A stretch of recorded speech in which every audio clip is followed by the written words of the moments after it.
Hello friends, मैं Gorelal sir आप लोगों के बीच 10th क्लास के फिजिक्स प्रकाश का परावर्तन और अपवर्तन पढ़ने वाले हैं, जो कि हम लोग एक वीडियो बना चुके हैं।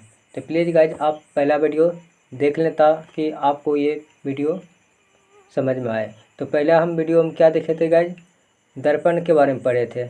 दर्पण में जैसे समतल दर्पण पढ़ लिए थे, अवतल दर्पण पढ़ लिए थे। आज हम लोग क्या पढ़ेंगे, उत्तल दर्पण पढ़ेंगे। उत्तल दर्पण के बारे में क्या है गाइज, चलिए यदि गाइज आप मेरे यदि आप मेरे चैनल पर नए हैं, प्लीज़ चैनल को सब्सक्राइब कर लें और वीडियो को लाइक कर दें। चलिए गाइज हम लोग स्टार्ट करते हैं। तो पहला पॉइंट क्या है, उत्तल दर्पण। उत्तल दर्पण क्या कहता है, उत्तल दर्पण के मुख्य अक्ष के समांतर प्रकाश की किरणें परावर्तन के बाद दर्पण के मुख्य फोकस से अपसरित होती प्रतीत होगी। जैसे क्या कहता है गाइज, एक ये उत्तल दर्पण है, ये क्या है, एक उत्तल दर्पण है, और ये क्या है, प्रधान अक्ष है। ये क्या है, प्रधान अक्ष है। ये क्या है, प्रधान अक्ष है। ये क्या है गाइज, प्रधान अक्ष है। अब कहता है क्या, उत्तल दर्पण के मुख्य अक्ष के समांतर, तो ये मुख्य अक्ष है, ये मुख्य अक्ष के, तो मुख्य अक्ष के समांतर ये प्रकाश किरणें इस तरह से आती है और दर्पण से टकरा कर ये क्या होता है, इस तरह से मुड़ जाती है। इस तरह से क्या होता है, मुड़ जाती है। इस तरह से प्रकाश यहाँ से यहाँ आती है और इस तरह से क्या होता है, दर्पण से यहाँ टकराने के बाद इस तरह से क्या होता है, मुड़ जाता है। इस तरह से क्या होता है, मुड़ जाता है गाइस। इस तरह से क्या होता है, मुड़ जाता है। ये होता है आपतित किरणें और ये होता है परावर्तित किरणें। और उसके बाद कहता है क्या, परावर्तन के बाद दर्पण के मुख्य फोकस से अपसरित होती हुई प्रतीत होती है। मतलब काल्पनिक इस तरह से हम क्या करते हैं, डॉट डॉट इस तरह से बढ़ा देते हैं ताकि ये जो है मुख्य अक्ष क्या होता है, फोकस से जाके ये कट करता है। ये क्या करता है, यहाँ क्या होता है, फोकस, यहाँ क्या होता है, फोकस। इसी तरह ये अपसरित हो जाता है, मतलब काल्पनिक से यहाँ से क्या बोलते हैं, उत्तल दर्पण क्या होता है, फोकस पर यहाँ से कट कर देता है। ये क्या गाइज, फोकस है। यहाँ क्या है गाइज, फोकस है। तो यहाँ ये फोकस जो है इस तरह से यहाँ जो दिखा रहा है गाइज। नेक्स्ट पॉइंट है क्या गाइज, कहता है उत्तल दर्पण के मुख्य फोकस से गुजरने वाली किरण परावर्तन के बाद मुख्य अक्ष के समांतर गुजरेगी।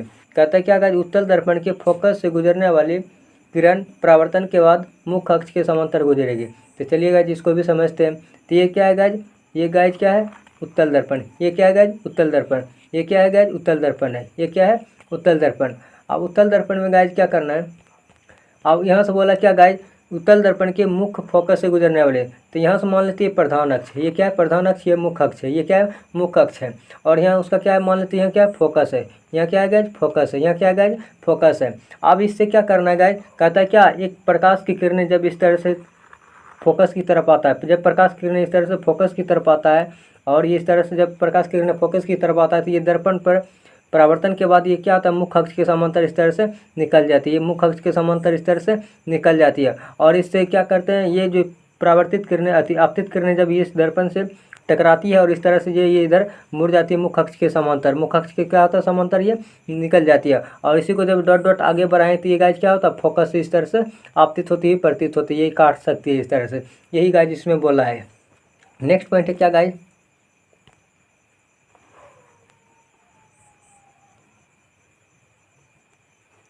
नेक्स्ट पॉइंट है क्या, उत्तल दर्पण के वक्रता केंद्र की ओर निर्देशित किरण परावर्तन के बाद उसी दिशा में वापस मुड़ जाती है। कहता है क्या, उत्तल दर्पण। ये क्या है गाइज, उत्तल दर्पण एक बना लेते हैं, ये उत्तल दर्पण है।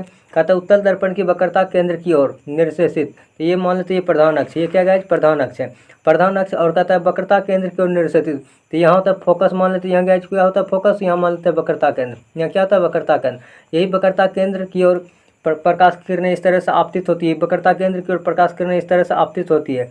इस तरह से आपतित होती है तो प्रकाश की किरण जब इस तरह से आपतित होती है तो कहता है गाइज क्या, जैसे ही इस तरह से आती है गाइज, सिमिलरली उसी तरह फिर क्या आता है, प्रकाश की किरण जब इस तरह से आती है और दर्पण से टकराने के बाद सिमिलरली उसी तरह फिर वापस उसी की दिशा में लौट जाती है। उसी दिशा में क्या होता है गाइज, लौट जाती है। और इस तरह से हम बोल सकते हैं कि ये प्रकाश किरणें इस तरह से क्या होता है, आपतित हुई, इस तरह से काल्पनिक मिला सकते हैं क्या, ये वक्रता केंद्र की ओर आती है। किसके ओर आती है, वक्रता केंद्र की ओर। लेकिन कहता है क्या गाइज, जैसे प्रकाश किरणें जब दर्पण से वक्रता केंद्र की ओर आती है और दर्पण के बाद दर्पण से टकराने के बाद सिर्फ उसी दिशा में लौट जाती है। तीसरा पॉइंट यही कहता है गाइज।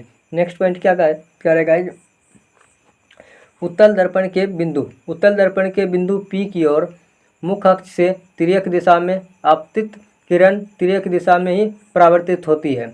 तो आपतित तथा परावर्तित किरणें आपतन बिंदु पर मुख्य अक्ष के समान कोण बनाती है। जैसे गाइज यहाँ फिगर दिया हुआ क्या गाइज कह रहा है, एक उत्तल दर्पण ही है। ये क्या है गाइज, उत्तल दर्पण।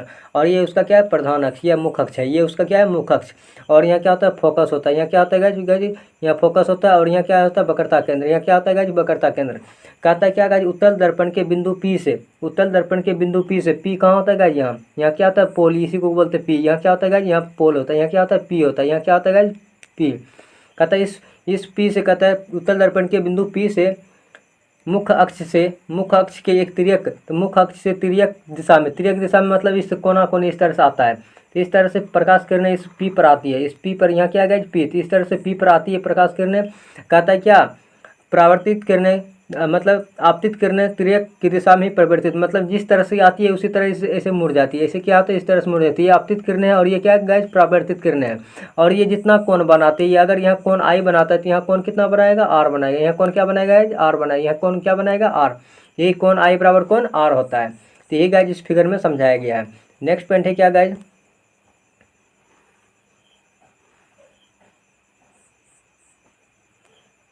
नेक्स्ट पॉइंट बहुत इंपॉर्टेंट है गाइज, ये आपको याद कर लेना, बहुत इंपॉर्टेंट है, VVI है। कार्य उत्तल दर्पण द्वारा बने प्रतिबिंब की प्रकृति, स्थिति तथा अपेक्षिक आकार, उसका साइज। तो सबसे पहला पॉइंट क्या कहता है गाइज, प्रतिबिंब की स्थिति, अतिबिंब की स्थिति मतलब वस्तु की स्थिति, प्रतिबिंब की स्थिति मतलब प्रतिबिंब की स्थिति मतलब उसका इमेज जो बनता है। और ये कहता है प्रतिबिंब की आकार मतलब छोटा बड़ा। और प्रतिबिंब की प्रकृति मतलब उल्टा बनेगा कि आभासी बनेगा।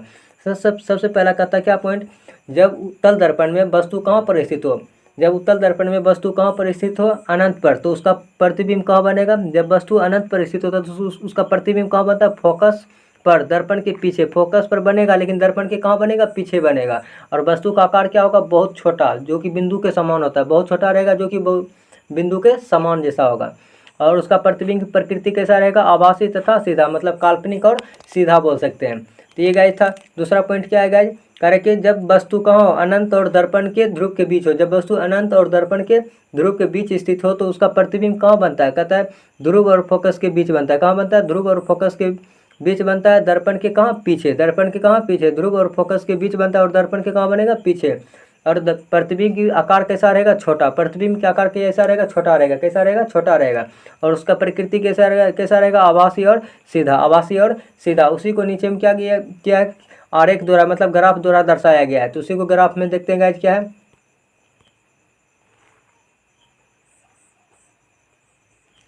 ग्राफ में क्या, जब वस्तु कहाँ हो, अनंत पर हो। जब वस्तु कहाँ पर, अनंत पर, यही उसका क्या, उत्तल दर्पण। ये उसका क्या, उत्तल दर्पण। ये क्या है, उसका उत्तल दर्पण है। ये क्या गाइज, उसका उत्तल दर्पण है। ये उसका क्या, उत्तल दर्पण है। आप कहता है ये क्या है, प्रधान अक्ष। ये क्या है गाइज, प्रधान अक्ष। आप कहता है क्या, जब वस्तु कहाँ, जब वस्तु अनंत पर हो। जब वस्तु अनंत पर होता है तो इस तरह से प्रकाश किरण आपतित होती है और इस तरह से क्या होता है, मुड़ जाती है। इस तरह से मुड़ जाती है। ये प्रकाश किरण आपतित होकर इस तरह से आई और इस तरह से टकराने के बाद दर्पण से क्या होता है, इस तरह से मुड़ जाती है। फिर कहता है क्या, जब प्रकाश किरणें फिर इस मुख्य अक्ष के प्रधान अक्ष के समांतर आती है, फिर इस तरह से यहाँ से टकराने के बाद क्या होता है गाइज, इस तरह से इधर निकल जाती है। इस तरह से क्या होता है, निकल जाती है। तो इसी को जब इस तरह से डॉट डॉट बढ़ाते हैं गाइज, इस तरह से डॉट डॉट बढ़ाते हैं ना, इस तरह से, तो ये जहाँ कट करता है और इसको जब डॉट डॉट बढ़ाते हैं, ये दोनों जहाँ कट करता है, वही कट यहाँ क्या मिलता है, फोकस। यहाँ क्या मिलता है, फोकस। यहाँ क्या मिलता है गाइज, यहाँ फोकस मिल जाता है। ये क्या बनता है, फोकस। इसी को आपतित करते हैं, इसी को डॉट डॉट बढ़ा देते हैं। यही जहाँ कटता है तो उसी को क्या बोलते हैं, वहीं प्रतिबिंब बनता है। उसी तरह गाइज यहाँ फिगर में दर्शाया गया है। उसी तरह यहाँ गाइज क्या है, फिगर में दर्शा दिया गया है। यही देखिए गाइज यहाँ क्या है, ये है प्रधान अक्ष। ये क्या है गाइज, प्रधान अक्ष है। ये क्या है गाइज, तो ये क्या गाइज, प्रधान अक्ष है। ये क्या है, प्रधान अक्ष है। और ये आपतित किरणें और इधर निकल के परावर्तित किरणें हो जाती है, जो कि इस तरह से जाती है। फिर एक दूसरी आपतित किरणें आती है, फिर इस तरह से इधर मुड़ जाती है। और उसके बाद कहता है क्या, इसी को जब फोकस में डॉट डॉट आगे बढ़ा देता है और ये भी इसको आगे बढ़ा देता है, तो यहाँ क्या करता है गाइज, कट कर देता है। यहाँ क्या करता है, कट कर देता है। ये फोकस पर बन जाता है प्रतिबिंब।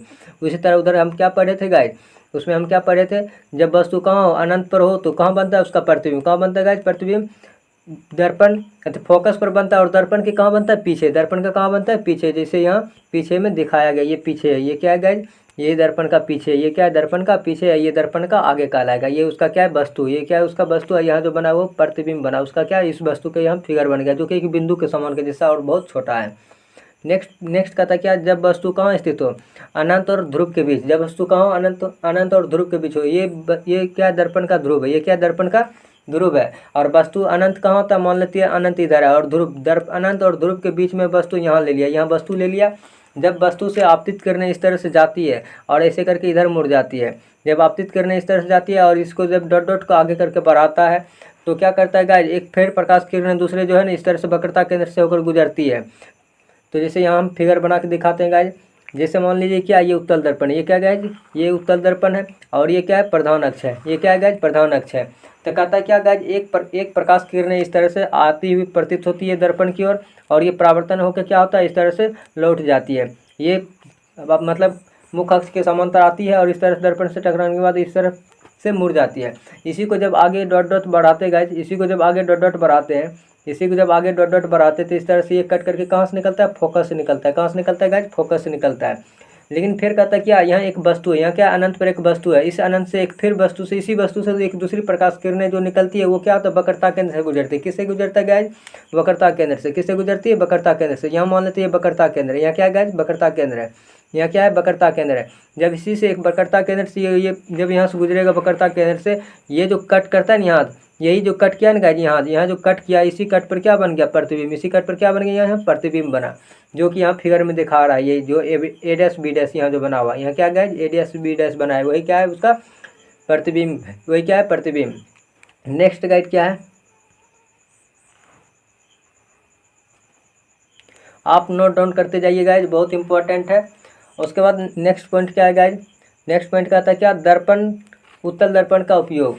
उत्तल दर्पण का उपयोग क्या कहता है, उत्तल दर्पण, उत्तल दर्पण का उपयोग सामान्यतः वाहन में किया जाता है। कहाँ, गाड़ी में किया जाता है और इसमें ड्राइवर अपने पीछे के वाहनों को देख सकते हैं। उत्तल दर्पण को इसलिए प्राथमिकता दी जाती है क्योंकि वे सदैव छोटा, सीधा और छोटा प्रतिबिंब बनाता है और ड्राइवर को अपने पीछे के बहुत बड़े क्षेत्र को देखने में सामर्थ होते हैं। नेक्स्ट पॉइंट है क्या गाइज, कहता है दुकानों में इसका इस्तेमाल सिक्योरिटी दर्पण के रूप में किया जाता है। दुकानों में इसका इस्तेमाल सिक्योरिटी दर्पण के रूप में किया जाता है। नेक्स्ट पॉइंट है क्या गाइज, नेक्स्ट पॉइंट है क्या गाइज, गोलीय दर्पण द्वारा परावर्तन के लिए चिन्ह परिपाटी आपके लिए क्या होगा, कहाँ यूज आएगा, ज़्यादातर नोमेरिकल जब हल करिएगा तो वहाँ चिन्ह परिपाटी का यूज आता है। तो इसी तो चिन्ह परिपाटी को हम लोग समझते हैं। तो क्या कहता है गाइस, जब बिंब मतलब वस्तु हमेशा दर्पण के बाईं ओर, रखी जाती है। वस्तु कहाँ रखी जाती है, दर्पण के बाईं ओर। तो मतलब ये क्या है, दर्पण, ये क्या, उत्तल दर्पण, ये अवतल दर्पण, ये क्या अवतल दर्पण है। और ये क्या होता है, प्रधान होता है, ये क्या होता है, प्रधान अक्ष होता है। और वस्तु कहाँ रखते हैं, इस तरह से रखते हैं। वस्तु कैसे रखते हैं, इस तरह से रखते हैं। मतलब क्या हो गया, दर्पण के जस्ट कहाँ रखते हैं, बाईं ओर। इधर क्या हो गया गाइस, बाईं ओर, ताकि ये क्या है, बाईं ओर। कहता है दर्पण मतलब वस्तु हमेशा दर्पण के बाईं ओर रखा जाता है। इसका अर्थ है कि दर्पण पर बिंब मतलब वस्तु से प्रकाश बाईं ओर से आपतित होती है। मतलब प्रकाश कहाँ से जाता है, प्रकाश इसी बाईं ओर से इस तरह से दर्पण की तरफ जाती है, ये कह रहा है। तो दूसरा पॉइंट क्या कहता है गाइस, मुख्य अक्ष के समांतर सभी दूरियां दर्पण के ध्रुव से मापी जाती है। कहता है मुख्य अक्ष के समांतर सभी दूरियां दर्पण के ध्रुव से मापी जाती है। मतलब दर्पण ये दर्पण का क्या है, यहाँ से कट करता है प्रधान अक्ष, ये क्या कहलाता है, ध्रुव, ये धुरियाँ कहलाते हैं। ये क्या कहलाता है, ध्रुव कहलाता है। ये क्या कहलाता है, ध्रुव कहलाता है। वही कहता है मुख्य अक्ष के समांतर सभी दूरियां दर्पण के ध्रुव से मापी जाती है। नेक्स्ट पॉइंट कहता है क्या गाइज, अगला पॉइंट है क्या गाइज, तीसरा कहता है क्या, अगला पॉइंट तीसरा कहता है मूल बिंदु के दाईं ओर प्लस एक्स अक्ष माइनस एक्स के अनुदिश मापी गई सभी दूरियां धनात्मक मानी जाती है। जबकि मूल बिंदु के बाईं ओर माइनस अक्ष के अनुदिश मापी गई दूरियां धनात्मक मानी जाती है।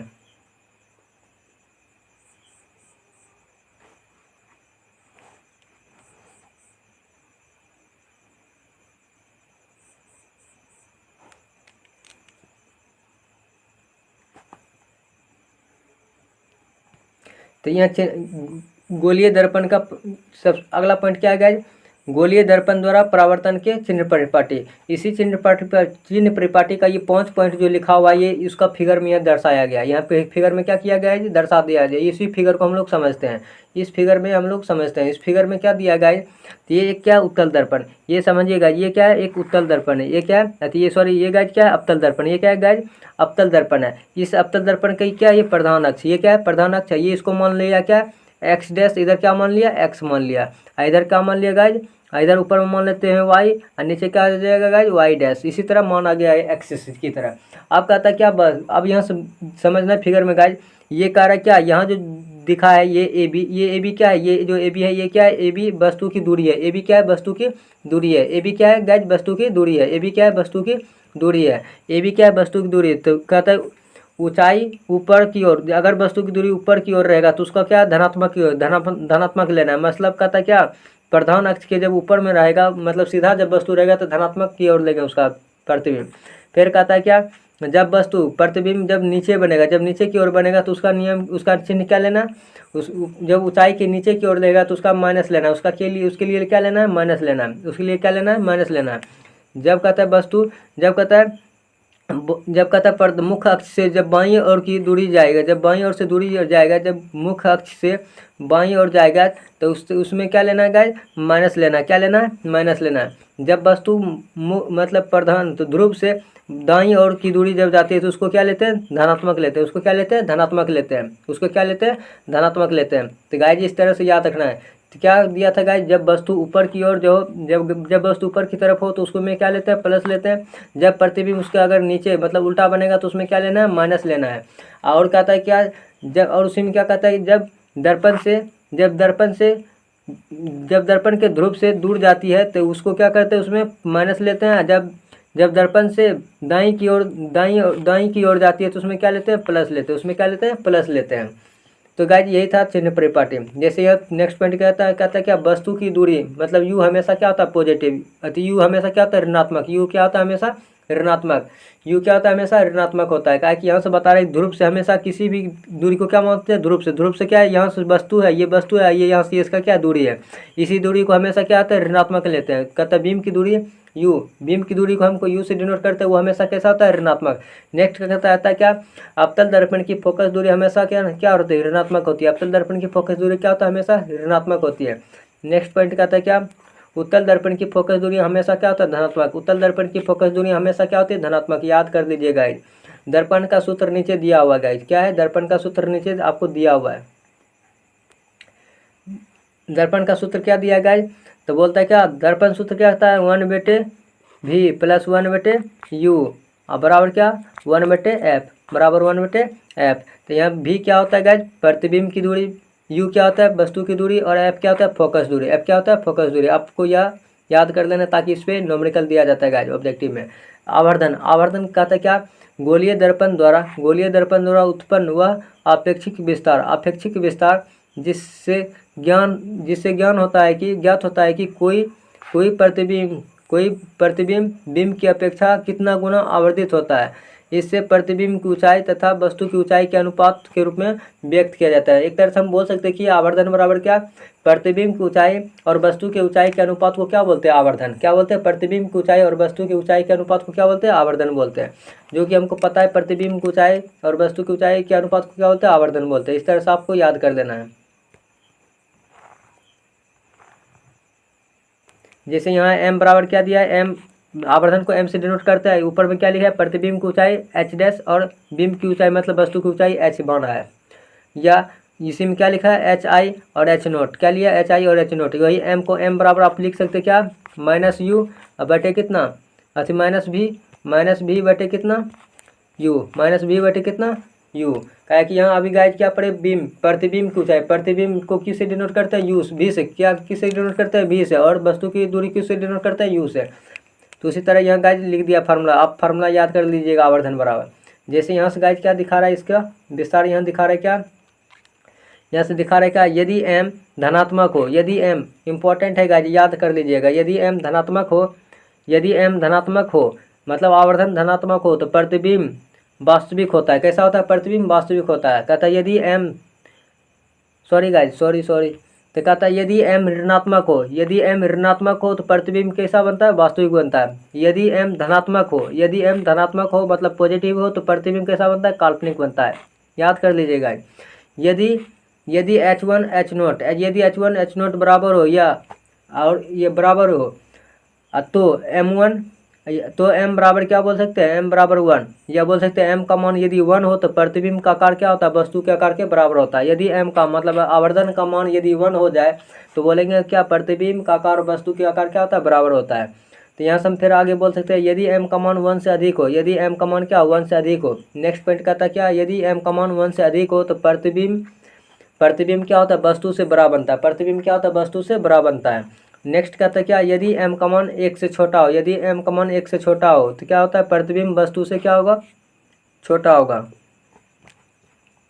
नेक्स्ट पॉइंट है क्या, समतल दर्पण का आवर्धन सदैव +1 होता है। याद रखिएगा, समतल दर्पण का आवर्धन हमेशा सदैव +1 होता है। नेक्स्ट पॉइंट कहता है क्या, प्लस साइन आभासी प्रतिबिंब दर्शाता है। प्लस साइन क्या दर्शाता है, आभासी प्रतिबिंब दर्शाता है।